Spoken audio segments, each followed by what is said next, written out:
What is Chabad? Aside from the good food, obviously. Does anybody know what the name Chabad means?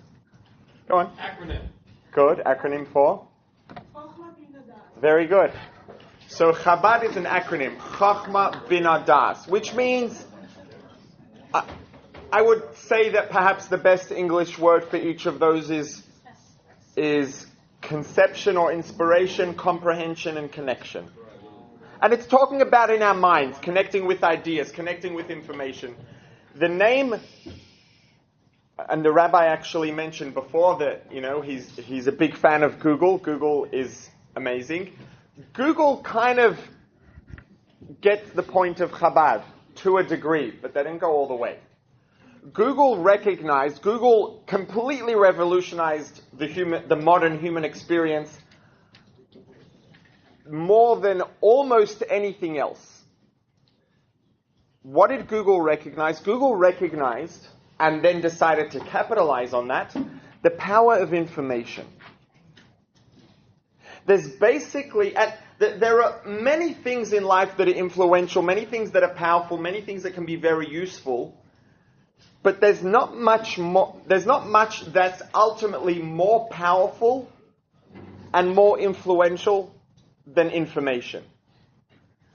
And Google got that, and they decided to capitalize on that and to categorize basically all the information that's available and to sort of be the primary vendor of information. But there was a certain degree to which I would say perhaps they not fall short, but a degree to which Chabad takes it further. Right, so Chabad actually has two names, Chabad Lubavitch. Lubavitch is the name of a town in White Russia. Ukraine. I stand corrected. White Russia, but okay. I'm staying out of the politics. It's a town somewhere where the leaders of the Chabad movement basically were situated for the majority of the history of the movement, and that's why it's called Lubavitch. Right? You have all different Hasidic sects or communities, and they're named after the towns they came from. Vizhnich and Square and Belz and Satmar, they're all named after towns. But we have this name Lubavitch, there's a second name Chabad. The reason that the Lubavitch community, the Lubavitch movement has a second name Chabad is because it's not just the customs that we have. And you walk down the street and you go to a place like Borough Park or Williamsburg where there are lots of different groups of Hasidim, and every 2 blocks you see the ribbon on the socks changes, or the ribbon on the hat changes from the right to the left, and the bow's a little taller and the bow's a little shorter, and then you know which group it is. Why? Because they carry the customs from the town that they came from in Europe. And they carry the name of the town and they carry the customs. But what Lubavitch is about is not just the customs of the town. Lubavitch is about Chabad, which is why there's a second name, Chabad. It's called Chabad Hasidus, the Chabad Hasidic philosophy, perhaps. I don't love the word philosophy. It's not precise, but it's close enough. Chabad Hasidic philosophy. There's an idea, I don't like the word ideology either, but there is an ideology, a philosophy that we have, which is Chabad, which is that Chachma Bina Das, the power of the mind. And it's not, if you look at the difference between, the way that Chabad community and Chabad rabbis behave and contrast it with the way the rest, let's call it the rest of the ultra-Orthodox world behaves, you wouldn't use the term academic or cerebral to describe what makes Chabad stand out from the rest of the ultra-Orthodox world.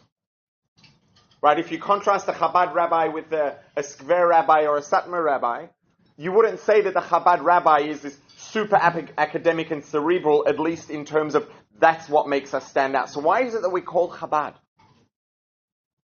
Why is it that if, Chabad rabbis have a tendency to perhaps be a little bit unconventional in terms of behavior of a rabbi, and they'll dance and be lively and friendly. That's not academic. But what Google got right is that information is at the beginning of everything. Information has the power to drive and to empower. Chabad is about using information not just for business, not just for a hobby. Right? If you want to start a business, you want to start a hobby, you want to get into something, what's the first place you start? The information. You learn, you study, and chances are the more you study the landscape, the more you study the market, the more you study the equipment or the details of the hobby or the sport or whatever it is, the better you will succeed. Now, there's obviously a talent aspect as well. It doesn't mean that the person who studies the most will be the best. But for any given one of us, the more we study, the better we're going to be. That's the power of information. Now, it's not just, information doesn't just have the ability to power our skill, to power our achievement in business, to power our performance on the sports field. It has the ability to empower us and to drive an existential transformation, to empower and a deepening of our experience in a very, very unimaginably deep way. And the idea of Chabad, of the Chabad movement, is that if we study, if we learn, not just about the landscape of the world the way that it appears, the way that we see it, but also about the inner workings, about the mechanics, the physics of the spiritual layers that are beneath the surface. Equally real, they're not physical, but they're equally real and equally as important. And if we learn about the workings, inner workings of the soul, of who we are, remember, we're half body and we're half soul.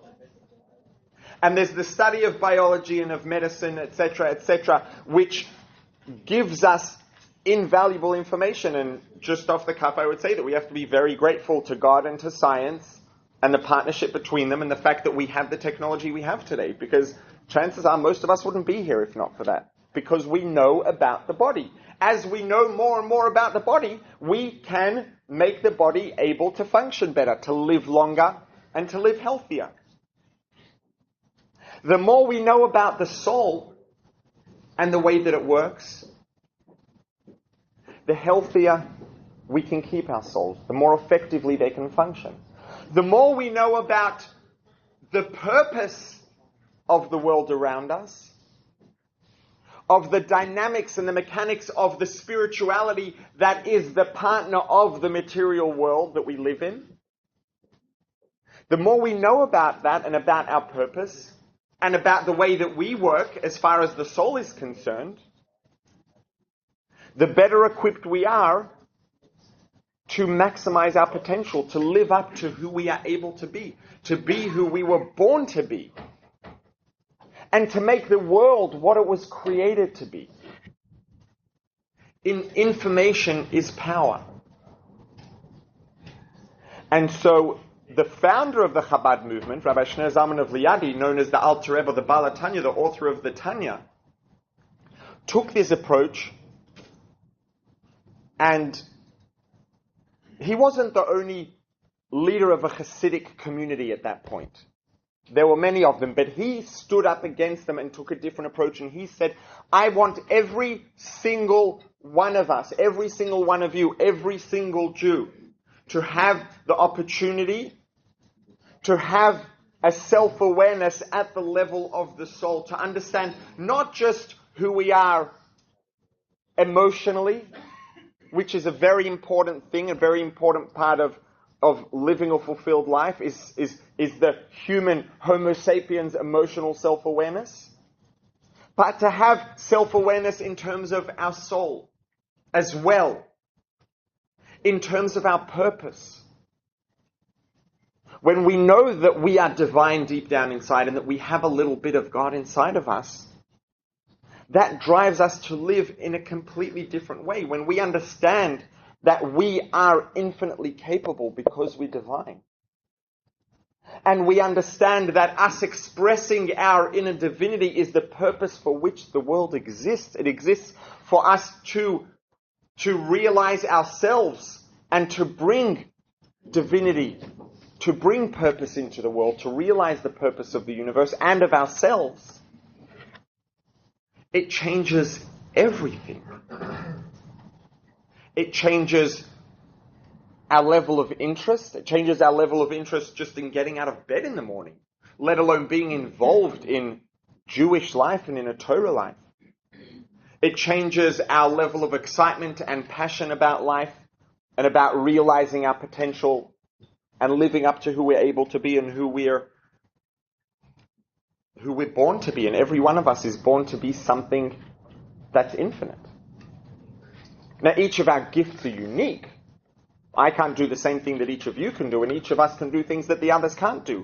But within our own gifts and the specific gifts that we have and the specific purpose that we have, what we are able to contribute to each other, to the Jewish people and to the universe is infinite. And the Alter Rebbe said, the Baal HaTanya said, I want every person to be able to not just know that that's the case, because knowing about something isn't good enough. If someone has a bad health habit and they go to the doctor and the doctor lets them know, by the way, this habit is destructive to your health. If it's a habit, what are the chances of the person just dropping it because the doctor said it's bad for their health? Not that high. If the doctor sits them down and explains how it works, what happens when you do this behavior, exactly how does it impact your health, make it visual, make the person understand what's happening, it's going to give the person much, much more strength in fighting the habit because they visualize what's going on. They understand, if I engage in this habit, if I engage in this unhealthy behavior, this and this and this is going to happen, and it's going to have a real effect on my body and on my health and on my longevity. And so the Alter Rebbe said, I want every single person to have their own individual awareness. He wanted every one of us to be able to have our own, not just that the rabbi of the community has the awareness and he just tells us what to do. Obviously, you should do what the rabbi says, just saying. He wanted each of us to be able to understand and have our own individual self-awareness at the level of the soul and at the level of purpose and at the level of our potential. In order to have that, we have to learn about the same way that when a doctor wants a patient to have an awareness of the habit and how it works, they give them information. The Alter Rebbe said, I'm going to present mystical Judaism. I'm going to present the mystical parts of the Torah in a way that every single one of us can understand. In a way that we can use our Chabad, our minds, to change our perspective and the way we see things, not because the objective is an academic experience, but because that empowers us to revolutionize our life. It allows us to revolutionize our experience at an existential level, our sense of purpose, our sense of why we're here, our sense of what we can achieve, our sense of the purpose of the world around us, and the reason it's here and the reason we're here. And so Chabad, oftentimes the community might be described as Chabad Lubavitch, but Chabad, I would suggest, is the far more important of the two names. Because they could have been in a different town, and you know what? It wouldn't have made a difference. So we would have worn white socks instead and tucked our pants in like some of the other Chassidim do. Whoop-de-doo. Right?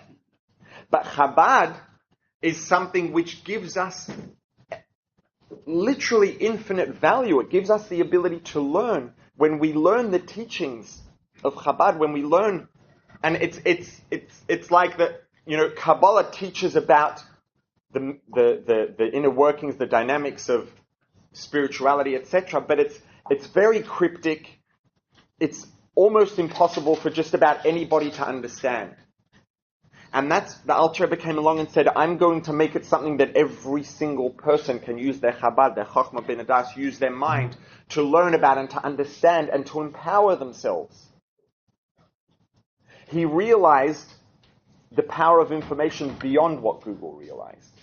Not just does it give you the ability to become the best in your field of interest because you have the information at your fingertips, and not just does it give you the ability to earn a lot of money if you own Google, it gives you the ability to completely transform your life experience at an existential level.